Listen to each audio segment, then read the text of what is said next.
नमस्कार, मार्केट मसाला में आप सभी का स्वागत है। मैं हूं सुमित और आज एक बार फिर से मेरे साथ मौजूद हैं प्रियंका। हेलो सुमित, क्या हाल? मार्केट ने इस बार परेशान किया है। इस बार छोटा हफ्ता था तो वैसे तो खुशी थी कि चलो एक दिन छुट्टी मनाई है सुमित ने एक्स्ट्रा, लेकिन जो है वो छुट्टी बड़ी भारी पड़ी। जिस दिन हम वापस लौटे उस छुट्टी के बाद बाजार में कायदे से बिकवाली हुई। कायदे से मतलब आप समझो कि एडवांस डिक्लाइन कल के सत्र में, जो गुरुवार का सत्र था, उसमें करीब करीब 400 शेयर तेजी में और उनके सामने 2100 शेयर मंदी में। तो हर एक शेयर की तेजी के सामने 7 शेयर मंदी में। तो इस क्या वजह थी? एफआईआईज फिर रूठे हुए नजर आ रहे हैं। एफआईआईज तो रूठे हुए हैं। देखो, बहुत सारी चीजें हैं जो बाजार अभी समझने की कोशिश कर रहा है, देखने की कोशिश कर रहा है। अलग अलग जानकारों से हम दिन भर बात करते रहते हैं। तो एक तरफ ट्रम्प साहब कहते हैं कि मोदी जी मेरे दोस्त हैं, मैं मोदी जी की इज्जत करता हूं। पिछले हफ्ते उन्होंने कॉम्प्लीमेंट नहीं, उन्होंने पिछले हफ्ते कॉम्प्लीमेंट भी दिया था कि कितने स्मार्ट है मोदी जी। सब कुछ है लेकिन मैं डील साइन नहीं करूंगा। ये कुछ ऐसा है कि मैं सब कुछ मानने को तैयार हूं लेकिन ये मानने को तैयार नहीं हूं कि मैं डील सही है। तो ये सिचुएशन में ट्रम्प साहब है। जब टैरिफ लगा था तो मुझे तो ऐसा लग रहा था कि India will be one of the first country जो कि ये डील में साइन करेगा। कई खबरें तो आई थी कि छोटी डील साइन भी हो भी गई है, लेकिन वो सब मतलब बेकार हो गए, बेकार कुछ भी नहीं। और अभी भी ट्रम्प का रवैया जो है समझ में नहीं आ रहा। ट्रम्प साहब समझ ही नहीं आते हैं। ये एक प्रॉब्लम है सबसे बड़ी, जो बाजार अभी भी समझ नहीं पा रहा है। तो इसीलिए एफआईआईज की सेलिंग कंटिन्यू है, क्योंकि एफआईआईज इंडिया का जो प्रीमियम था, जो इंडिया हमेशा से कमांड करता था कि चीजें कर लेते हैं आसानी से, हो नहीं पा रही इस बार। तो वो शायद एफआईआईज को पसंद नहीं आ रहा। एफआईआईज ने बीच में दिवाली के आसपास थोड़ी बहुत खरीदारी की भी थी। पिछला महीना लगा था कि खरीदारी से यहाँ से शुरू हो जाएगा, लेकिन फिर भी क्वाली और हैवी सेल ऑफ पिछले 3 दिन के अंदर आया है, जो बाजार में दिख रहा है करीब करीब 7-8 हज़ार करोड़ रुपए के आसपास बिकवाली एफआईआईज कर गए सिर्फ एक ही हफ्ते के दौरान। सो बाजार फिर से वही ढर्रे पे हम लौटा है जहाँ से थे। अर्निंग आ चुकी, फेस्टिवल चीयर भी खत्म हो गया, जीएसटी कट का मजा भी खत्म हो गया। अब हम फिर वहीं खड़े हैं जहाँ से हमने शुरू किया था। आपने एक इम्पोर्टेंट बात कही सुमित, एफआईआईज की बिकवाली ने परेशान किया प्लस अर्निंग। अब ये इसको बड़ा कीनली वॉच किया जाता है। तो अर्निंग सीजन क्या बहुत खराब रहा है? नहीं, अर्निंग बहुत खराब नहीं रहा, लेकिन होता क्या है कि आपने 100 रुपए का दाम दे रखा था ये सोच के कि आप 20% की दर से ग्रो करोगे, लेकिन हम अब ग्रो कर रहे हैं 10% की दर से। तो 100 रुपए हम क्यों दें? हम अपने आप ही घट के 50 रुपए आ जाएंगे। वही हुआ है। सो हम जो प्रीमियम कमांड करते थे वो प्रीमियम अब हमें नहीं मिल रहा है, क्योंकि अर्निंग का नंबर वैसा नहीं आता हुआ दिखाई पड़ रहा है। और वैल्यूएशंस को लेकर के भी, ऊंचे वैल्यूएशन को लेकर के बड़ी फिक्र है। ये एक बड़ी इंटरेस्टिंग डिबेट है। आप देखो, इंडिया की सबसे बड़ी कंपनी जो है वो है रिलायंस इंडस्ट्रीज। रिलायंस इंडस्ट्रीज की मार्केट कैप है 22 लाख करोड़, जो इंडिया में माना जाता है कितनी बड़ी कंपनी। दुनिया की सबसे बड़ी कंपनी है एनवीडिया, उसकी मार्केट कैप है 447 लाख करोड़, मतलब रिलायंस इंडस्ट्रीज से 20 गुना ज्यादा बड़ी। और वो उस पर भी सस्ती है। क्यों? क्योंकि वहां पर अर्निंग उनके पीछे खड़ी हुई है, यहाँ अर्निंग ही नहीं खड़ी। आपको पता है, मैं कोटक एएमसी के मैनेजिंग डायरेक्टर नीलेश शाह से बात करी थी। उन्होंने जो शब्द कहा वो मैं कोट करना चाहती हूँ। वो कह रही सारी दुनिया की वैल्यूएशन एक तरफ और भारत की वैल्यूएशन एक तरफ है अभी, और ये जो है एक पेन फैक्टर साबित हो रही है। मतलब आप सोचो, इंडिया टॉप 3 मार्केट में वैल्यूएशन में सबसे 3 में आता है, टॉप 3 में, और आपकी अर्निंग ग्रोथ टॉप 10 टॉप 15 तक नहीं दिखाई पड़ती। सो इसीलिए नीलेश सर का जो कहना था वो बिल्कुल सही था कि हम हैं महंगे, लेकिन किस दम पर ही किसी को नहीं समझ में आ रहा। वही यही जो समझ में नहीं आ रहा वो बाजार को ड्रैग कर रहा है। मिड कैप भयानक सेलिंग है, बहुत पिटे बहुत। और जो है बड़ी चीज क्या है, एफआईआईज का बिकवाली को हम अब तक तो संभाल पा रहे हैं थैंक्स टू म्यूचुअल फंड, जिनका फ्लो अब तक संभाल रहा है। अब वो कब तक रहेगा ये कहना मुश्किल है। दूसरा, एक लेवल पर आके आपकी अर्निंग कब तक रहेगा, पर मैं बता दूं सेबी ने कहा है कि भाई अक्टूबर में, एक्चुअली हम तो एम्फी का डेटा देखते हैं कि सिप कितनी आई और किस स्कीम में आई, लेकिन सेबी ने एक डेटा ये दिया है कि अक्टूबर में इक्विटी में कम पैसा गया है और ज्यादातर इंडेक्सेस की तरफ पैसा गया है, इक्विटी में कम पैसा गया है। तो अक्टूबर में अगेन, एक तो महीना भी छोटा था, हमने सारे फेस्टिवल अक्टूबर में ही मना लिए, तो वहां पर छुट्टियां, मार्केट हॉलीडेज भी बहुत रहे और अक्टूबर में भी मार्केट वॉलेटाइल ही रहे थे, तो वहां पर कम गया है। सेबी की रीडिंग बता रही है। अब एम्फी का आंकड़ा बस नवंबर में हम आगे आए थे, अगले हफ्ते हम देखेंगे। अगले हफ्ते में आ जाएगा। अगला हफ्ता वैसे ही बहुत इवेंटफुल है, मतलब अगले हफ्ते में, क्योंकि बिहार का इलेक्शन है, उसका रिजल्ट आने वाला है। बिल्कुल, प्लस मेरे होमलैंड का रिजल्ट आने वाला है। मैं तो कीनली वॉच करने वाली हूं उसका इंपैक्ट। एक्चुअल में नहीं, एक बहुत बड़ी चीज है, बिहार के इलेक्शन से आपको बहुत कुछ क्लियर होगा। 66% की रिकॉर्ड वोटिंग, क्या शानदार वोटिंग रही, जो फर्स्ट फेज की जो रही है वो। और वो भी महिलाओं का भारी योगदान। वो भी बिहार जैसी स्टेट से अगर इस तरह का चीज आ रहा है। एक दूसरा, हिंदी हार्टलैंड है, सो ये सेंटर की पॉलिटिक्स को डिसाइड करता है कैसे रहेगी। तो और आपके सामने एक हम ऑलरेडी एक अलायंस में काम कर रहे हैं जिसका एक हिस्सा बिहार से है, सो वो भी बहुत इंपॉर्टेंट रोल प्ले करेगा। तो इसीलिए ये इलेक्शन 14 तारीख को जो रिजल्ट आएगा बहुत इंपॉर्टेंट। तो अगले मार्केट मसाला में जो है हम जो है बिहार के चुनावों पर बैठे होंगे कि आ चुके होंगे, ट्रिकल डाउन हो रहे होंगे रिजल्ट्स, आधा आने वाला और बहुत ही यहाँ पर नजरें रहेंगी। इस पर भी बाजार भी रिएक्ट करेगा 100% मार्केट रिएक्ट, और शायद बड़ी बात नहीं कर भी रहा है, हमें पता नहीं, शायद कर भी रहा हो। दूसरा बड़ा ये आईपीओ का जो वो है ना मंथन, बड़े आईपीओ जो है वो लिस्ट होने वाले हैं, लेंसकार्ट की लिस्टिंग है। एक इंटरेस्टिंग चीज बताता हूं आपको, मिड कैप का एवरेज 30 का पीई है, स्मॉल कैप का एवरेज 38 का पीई है, वो महंगा है, लेकिन लेंसकार्ट का 250 का पीई सस्ता है। क्यों? क्योंकि वहां पर ग्रोथ है। अब वो ग्रोथ कब खत्म हो जाए किसी को पता नहीं, स्केल है, ग्रोथ है, जो सब कह रहे हैं। मतलब डीएसपी म्यूचुअल फंड ने अपना एक ट्वीट के जरिए उन्होंने बोला, क्योंकि सब पूछ रहे थे सारे म्यूचुअल फंड्स ने उसमें पैसा लगाया है, पेंशन फंड्स ने पैसा लगाया है, और मतलब it is amazing the way people are putting their money. Anchor investors में म्यूचुअल फंड्स ने बहुत अच्छी खासी, आधा एंकर बुक है, आप सोचो ना 7,000 करोड़ की एंकर बुक का 20 गुना डिमांड आया। बिल्कुल। सो आई वाज रीडिंग कि कुछ 3,200 करोड़ के आसपास जो आया, उसमें से 1,100 करोड़ जो है वो म्यूचुअल फंड्स का पैसा है। जितने भी म्यूचुअल फंड्स के को हम जानते हैं, जितने पॉपुलर हैं, सबका पैसा उसमें। डीएसपी म्यूचुअल फंड की बात बता रही थी, उन्होंने कहा कि देखिए हमने क्यों पैसा डाला। उन्होंने एक एक्सप्लेनेशन दिया है ट्वीट पर कि भाई ये स्केल दिख रहा है, कॉर्पोरेट गवर्नेंस में अच्छी दिख रही है, बिजनेस को इन्होंने पीछे से जैसे बढ़ाया, एक्सपेंशन को लेके इस पर भरोसा दिख रहा है, इसीलिए हमने उसको चूज किया। हाँ, वैल्यूएशन को लेकर के अभी चिंताएं जो है वो नजर आ रही हैं।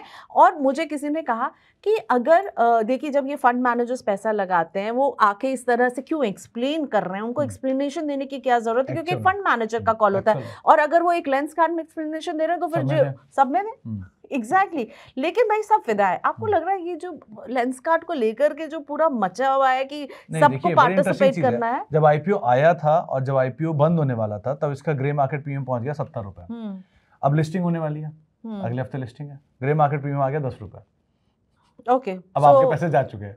अब जो होना है रब रखा है, अब लिस्टिंग के दिन ही पता चलेगा। खेलो लॉटरी जो खेलनी है। आपके एक्सपर्ट्स क्या कह रहे हैं, उनको कैसा लग रहा है? देखिए, सबका एक ही कंसर्न है, वैल्यूएशन महंगा है, बहुत क्लीन वैल्यूएशन महंगा है। अब एक नया ट्रेंड बाजार में आ गया है, कोई भी चीज जो 100 रुपए की होती है उसको पहले आप 1000 रुपए तय कर दो, घट घट के बाजार उसको 500 रुपए तो ले ही आएगा, फिर भी वो 5 गुना है। जो शंकर शर्मा साहब ने रेज किया था पॉइंट, वही सेम पॉइंट यहाँ हो रहा है। अब ये देखो आप, इसके साथ साथ ग्रो, इसके साथ साथ लेंस का ये पाइन लैब, सबके वैल्यूएशन हायर साइड पे आ रहे हैं।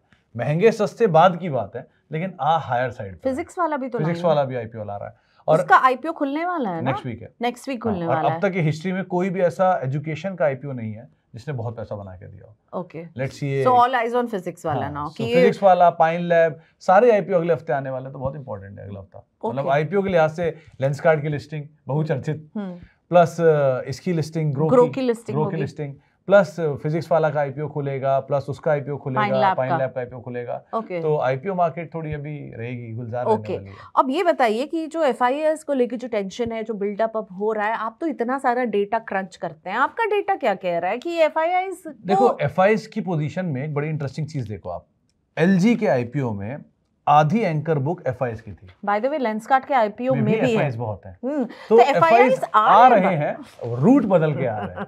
सो ऐसा नहीं है एफआईआईएस बेच रहे हैं, वो आ रहे हैं, लेकिन घुमा के आ रहे हैं। और दूसरी चीज, क्यों ऐसे कर रहे हैं? क्योंकि एक बार में अगर खुले बाजार में एफआईआईएस ने माल लेना शुरू किया तो शेयर भाग सकते हैं बहुत, लेकिन अगर इसके रूट पे आओ तो रीजनेबल रेट पे मिल जाती है चीज और पता भी नहीं चलता आ गए। सो ये भी एक वजह हो सकती है एफआईआईएस की। बट ऐसा नहीं है, एफआईआईएस सब तरफ माल बेच ही रहे हैं, कुछ चीज़ें खरीद भी रहे हैं, बहुत सारी कंपनियों में खरीदारी की भी है, कई सेक्टर्स को उन्होंने लोडअप किया रिसेंटली, जिसमें M&M भारतीय से नाम है जो कि उन्होंने लोड भी किए थे। सो अच्छी खरीदारी वहाँ होते हुए दिखाई पड़ रही है। एफआईआईएस बहुत पिक एंड चूज करके काम कर रहा है, लेकिन ये बाजार एक बहुत अच्छी चीज़ कर रहा है, आपको ना सौदे वाले ट्रेडर से एक पढ़ाई लिखाई वाला इन्वेस्टर बना रहा है। अब आपको होता है ना, बेंत मार के सिखा रहा हूँ, ये वो चल रहा है कि आपको पिक एंड चूज करवा रहा है कि आप ठीक से पढ़ो वरना आपका लॉस इतना हो जाएगा आप समझ नहीं पाओगे। तो जब आप बोल ही रहे हो तो बताइए क्या पढ़ें इन्वेस्टर्स, वो जो देखते हैं और जो देखो, हर मार्केट की वॉलेटिलिटी बाजार में ना बहुत ही ऐसी जगह है, जैसे एक बहुत पहले जोक आया था कि मैं सुकून से अपनी जिंदगी काट रहा था, मैं म्यूचुअल फंड में पैसा डाल रहा था, लेकिन एक फाइन डे मैंने शेयर खरीदा, आज मैं ग्लोबल एक्सपर्ट हूँ, मॉनेटरी मैं इकोनॉमिक एक्सपर्ट हूँ, मैं गोल्ड सिल्वर का एक्सपर्ट हूँ, प्लस मैं इक्विटी का एक्सपर्ट हुई। सो ऐसा ही होता है कि आप जब शुरू करते हो तो आपको लगता है धीरे धीरे, फिर धीरे धीरे आप इतना पढ़ने लगते हो कि आपको लगता है यार इतनी पढ़ाई मैंने अपने टाइम पे कर ली थी, आईएएस होता आज मैं। सो लाइकवाइज सिचुएशन होती है, आपको सब कुछ पढ़ना है, ये शेयर बाजार है, यहाँ पर आपको हर चीज जानना जरूरी है। अब लेना क्या है, देखो 5 जो चीजें हैं जिन पे हमेशा आपको घूमना चाहिए। पहला प्रोमोटर, इसको आप छोड़ नहीं सकते। दूसरा प्रोडक्ट, क्या बनाती है कंपनी, कितनी वैल्यू है, जैसे कि मोबाइल टेलीकॉम रेवोल्यूशन वाली रिलायंस कम्युनिकेशन थी, लेकिन उसे बड़ा करने वाली रिलायंस इंडस्ट्रीज है। सो ये तरह का टेलीकॉम रेवोल्यूशन या product. Third is profit, obviously धंधे में प्रॉफिट तो होना ही चाहिए। चौथा इज प्लेज या डेट, जिसको आप समझ लो कि कितना कर्जा है, वो इंपॉर्टेंट है। और पांचवा जो सब कुछ पढ़ने के बाद आना चाहिए वो है पेशेंस। ये 5 पीस को आप जरूर ध्यान रखिए, इसके बिना शेयर बाजार में कुछ नहीं हो सकता, तो ये तो पढ़ना ही पढ़ना है। Okay, alright. सो फिर देखिए अगला हफ्ता काफी इवेंटफुल रहने वाला है और कोशिश होगी कि अगले हफ्ते को भी हम इसी तरह से अगले हफ्ते और भी बहुत सारी चीजें हैं। देखो, एक तो अर्निंग कम लास्ट लैग पे जा रहा है, सो 15 तारीख डेडलाइन होती है अर्निंग की, तो 15 नवंबर तक सारी अर्निंग आ जाएंगी। तो एक अर्निंग का आखिरी हिस्सा, दूसरा 14 को इलेक्शन, तो वो दूसरा बड़ा हिस्सा, तीसरा 12, 13, 14 आईपीओ के खुलना और बंद होने का पूरा सिलसिला, तो ये 3 चीजें और आपके लिए, प्लस एमफी का डेटा आ ही जाएगा, 10 तारीख के अराउंड आ जाएगा, अगले हफ्ते आने ही वाला है, और वो इस बार थोड़ा डामाडोल में आएगा। वही, क्योंकि जो मैंने कहा, सेबी ने भी कहा ना कि इक्विटी में पैसा नहीं डाला, छुट्टी भी है, तो वो भी एक बड़ी वजह है। प्लस बाजार जब भी वोलेटाइल होता है आदमी घबरा ही जाता है, सो वो एक चीज। और हो सकता है इस बार गोल्ड सिल्वर पे भी पैसा जाए, कम हो गए हैं भाव जो हम ऑल टाइम हाईस पर देख रहे हैं, लेकिन एसआईपी का फ्लो पब्लिक का पहुंच चुका होगा ना वहां पे, अब उन्हें याद आएगा अरे तो नीचे आ गया। तो वो फ्लो शायद इक्विटी से स्विच करके गोल्ड सिल्वर की तरफ भी जाए, तो उसको भी आप एक चीज ध्यान दे सकते हैं कि बिल्कुल। तो ये कुछ आंकड़े हैं जो हमारे लिए अहम रहने वाले हैं। मुझे तो लगता है कि सभी का ध्यान रहने वाला है। आईपीओ की लिस्टिंग सबको पता कर रहा है कि भैया जिसको अपने इतना भाव दिया, इतना भाव दिया, लोग की जो है आईपीओ में पैसा मैं लगाती नहीं हूँ। I am a mutual fund person, Sumit, आपको भी पता है, मैं सिर्फ और सिर्फ म्यूचुअल फंड में ही निवेश करती हूँ, लॉन्ग टर्म की इन्वेस्टर हूँ। वो मुझे ये शॉर्ट टर्म वाले गेन्स ना, मैं वो वाली इन्वेस्टर नहीं हूँ, मैं वो रख करके सोने वाली इन्वेस्टर हूँ। तो एक बात बताओ, आप सालों से म्यूचुअल फंड में हो, सालों से म्यूचुअल फंड को ट्रैक कर रहे हो, बढ़ता घटता देख रहे हो, ये आमतौर पे 15-20% रिटर्न दे देता है?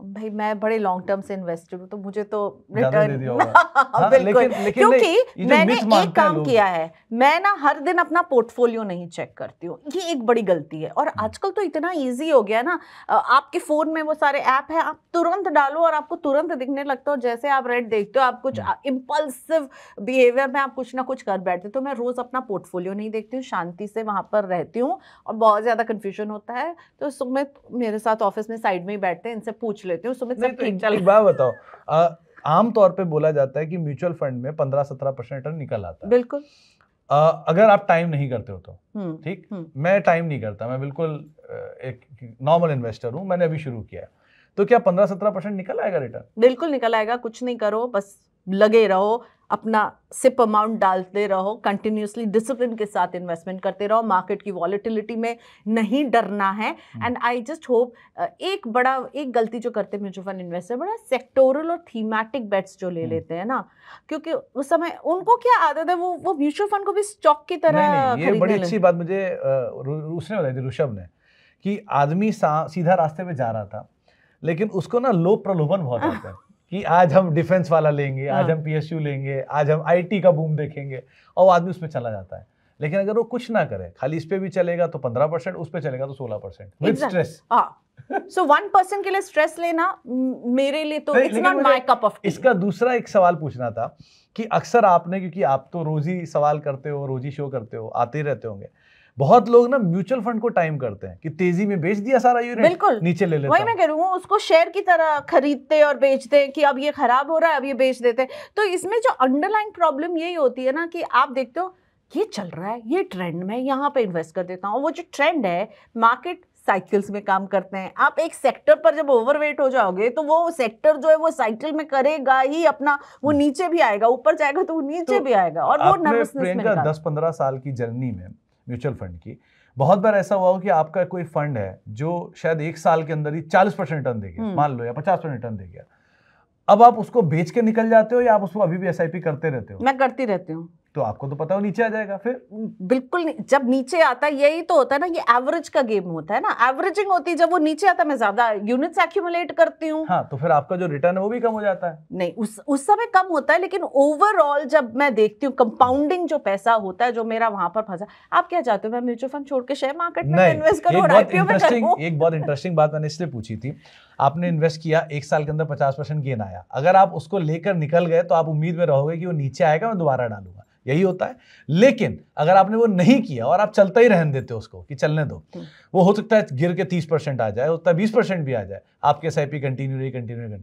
नेक्स्ट टाइम जब वो 70% जाएगा तो आपके पास क्वांटम होगा आपकी एसआईपी का पैसे का, जो आप ऑलरेडी एवरेज करते आ रहे थे, और अब वो पुराने अमाउंट को तो करेगा ही कंपाउंडिंग, प्लस नए अमाउंट को भी कर देगा कंपाउंड। तो ये जो चीज होती है, जानते सब हैं सुमित, बस मुझे उलझा रहे हैं, मुझे ये रियलाइज करवाने की कोशिश है प्रियंका ये गलती करी है, तुम गलती कर रही हो, फिर एंड में कहेंगे नहीं तुम सही कर रही थी, मैं तो तुम्हें टेस्ट कर रहा था। आपकी टेस्ट जो करते हो ना, सबसे बड़ी चीज बताता हूँ, देखो शेयर बाजार में market is a place of regret.